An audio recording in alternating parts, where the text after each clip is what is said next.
मैं पूछता हूं कि किसी ने युवा पीढ़ी को उस दिन के महत्व से जोड़ने का प्रयास क्यों नहीं किया?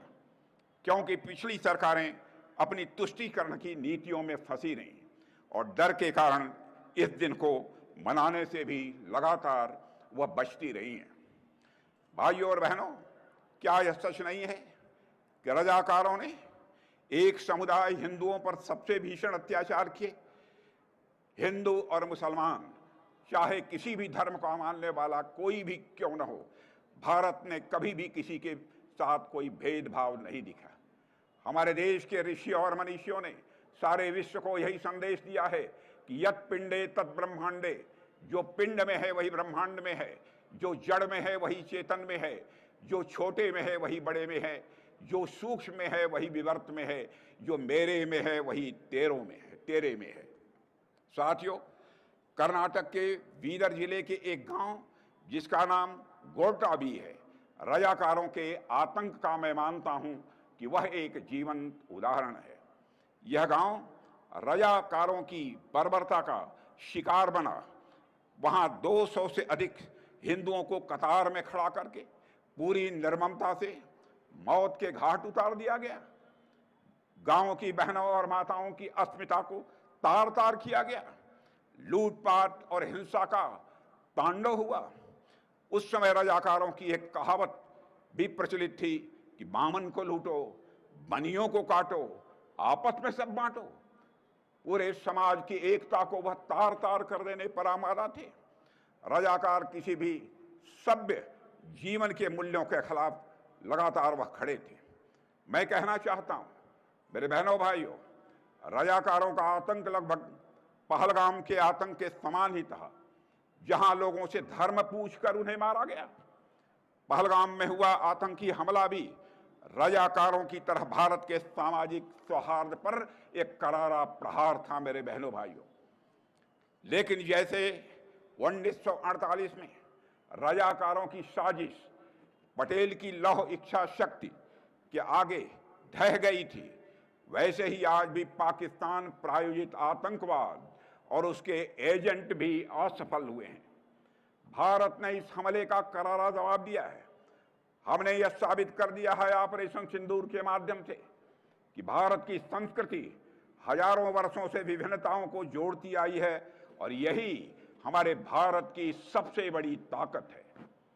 मैं स्पष्ट कहना चाहता हूं मेरे बहनों भाइयों कि जब हम रजाकारों की बात करते हैं तो हमारा आशय किसी समुदाय के लोगों से नहीं है, क्योंकि 21 अगस्त 1948 को यह उर्दू दैनिक इमरोज के संपादक पत्रकार सुएबुल्लाह खान ने निजाम से भारत में विलय की मांग का समर्थन किया तो रजाकारों ने उनके भी हाथ काट डाले थे मुस्लिम होने के बावजूद, और उन पर गोलियां भी दागी थी। अगले ही दिन उनकी मौत हो गई। यह घटना इस बात का प्रमाण है मेरे साथियों कि रजाकार केवल हिंदुओं के ही नहीं बल्कि भारत समर्थक हर आवाज के वह दुश्मन थे।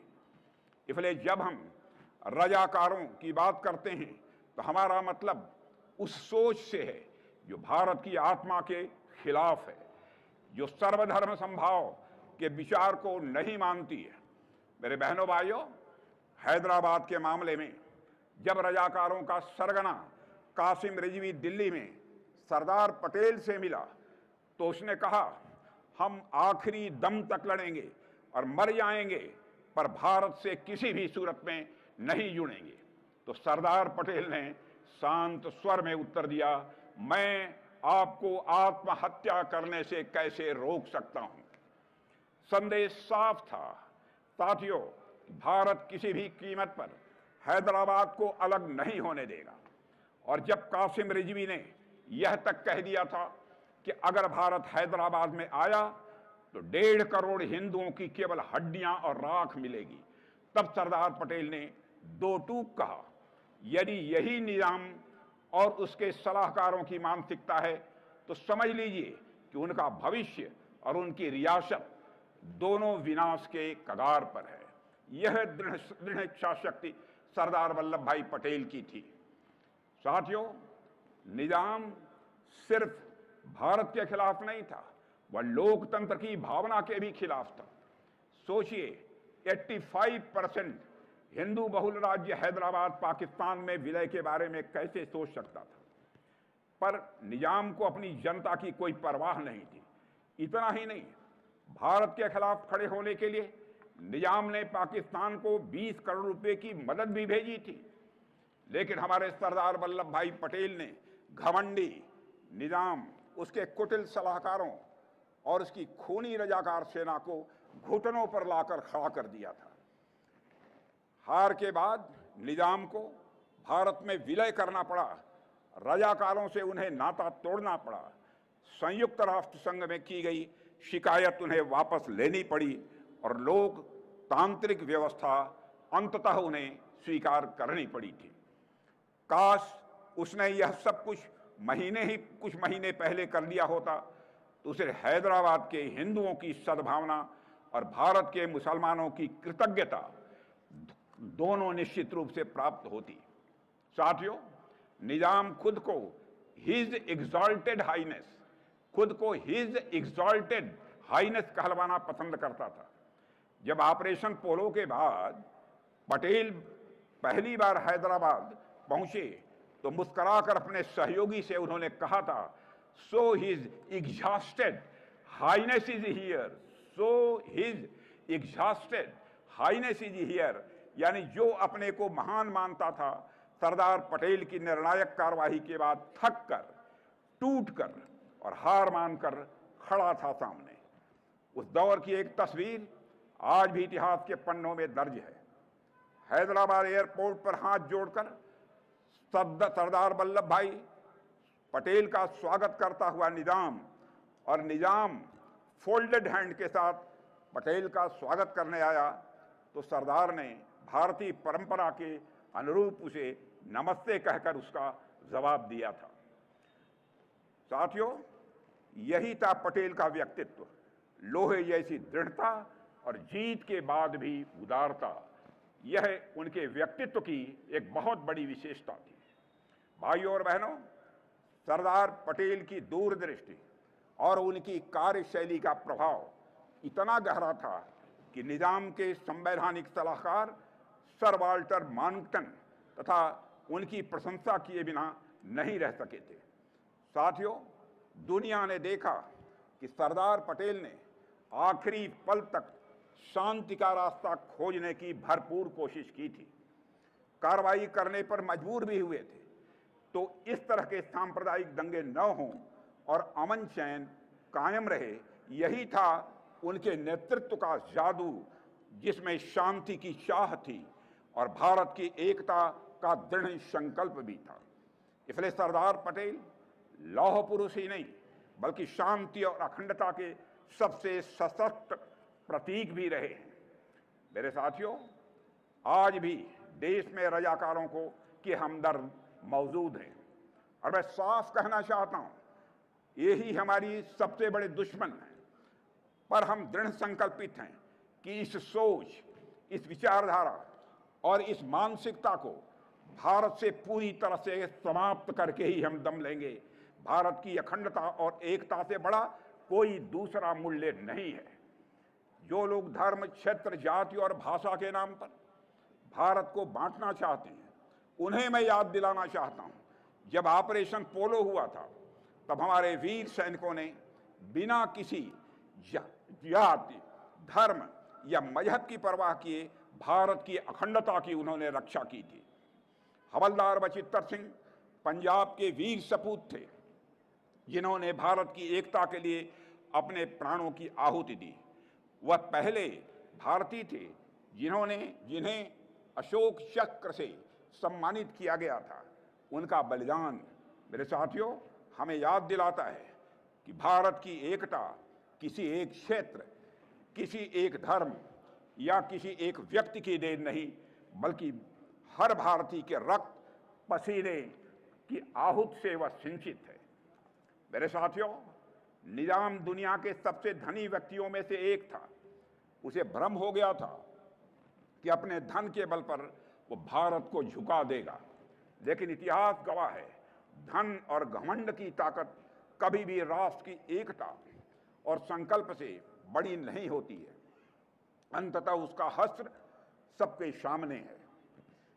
साथियों, आज भी दुनिया के सबसे धनी और सबसे शक्तिशाली लोगों को यह समझ लेना चाहिए कि भारत ने कभी किसी शक्ति के सामने सिर नहीं झुकाया है और न भविष्य में कभी सिर झुकाएगा। मेरे बहनों भाइयों, आज 17 सितंबर के दिन निजाम ने भारत के साथ विलय करना मंजूर किया था और ऐसा हुआ था सरदार पटेल जी के दृढ़ निश्चय और साहस के कारण ही। यह सिर्फ एक सुखद संयोग मात्र नहीं है, यह हमारे युग के एक और दृढ़ निश्चयी नेता माननीय प्रधानमंत्री श्री नरेंद्र मोदी का जन्मदिन भी आज 17 सितंबर को ही होता है। मैं श्री नरेंद्र मोदी जी भारत के प्रधानमंत्री को अपनी तरफ से भी, आप समस्त साथियों की तरफ से भी हार्दिक शुभकामनाएं देता हूं।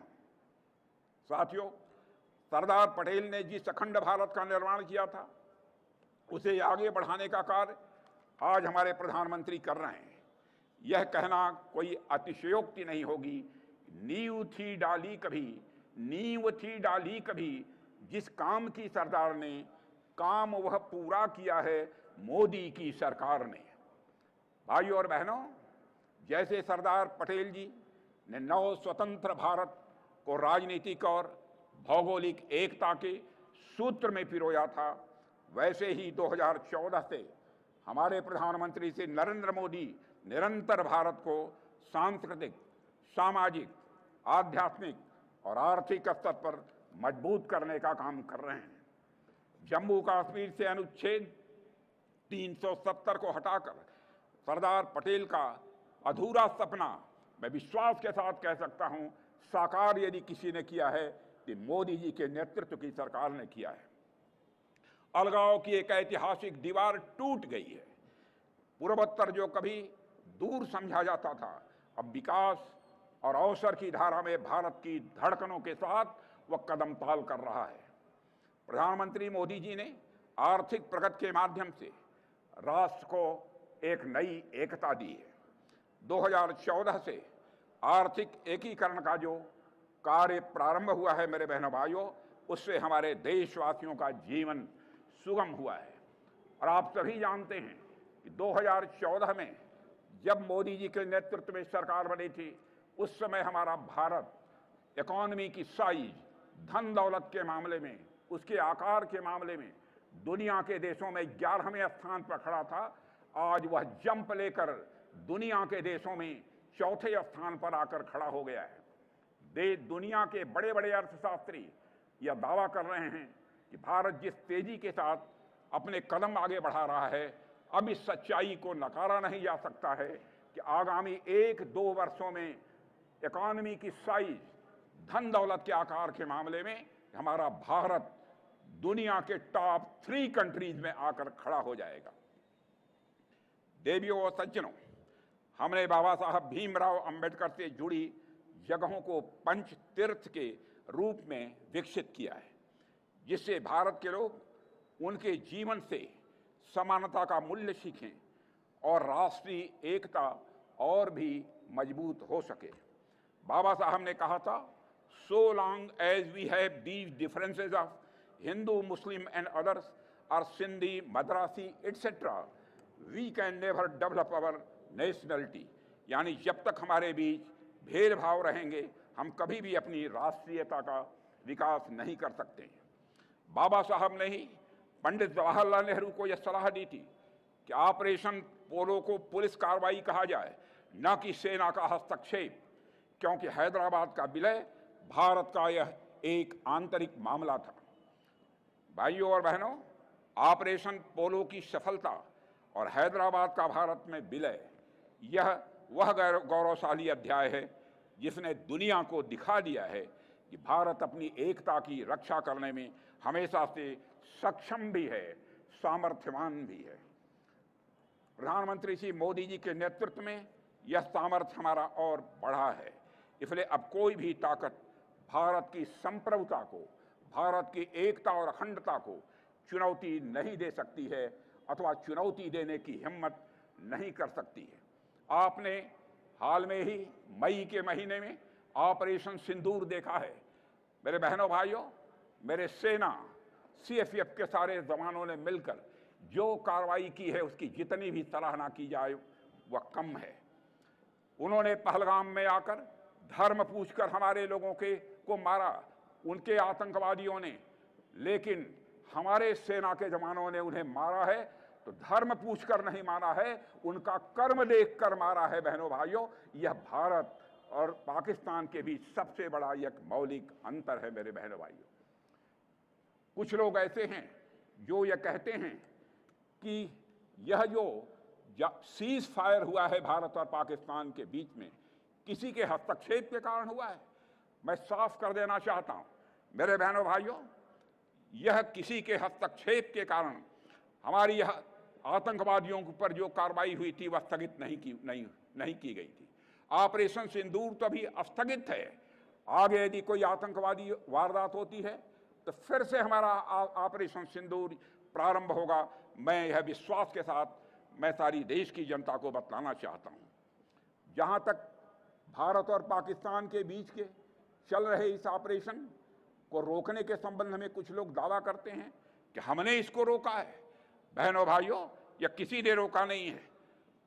और मैं साफ कर देना चाहता हूं, मोहम्मद इसाक डायर जो कि पाकिस्तान के डिप्टी प्राइम मिनिस्टर हैं और फॉरेन मिनिस्टर हैं, उन्होंने भी साफ कहा है कि India rejected third party role to end conflict. यह बाइलेटरल इशू है, यह थर्ड पार्टी हमारे मामले में कोई हस्तक्षेप नहीं कर सकती। यह हमारे प्रधानमंत्री ने दो टूक शब्दों में इसे साफ कर दिया था।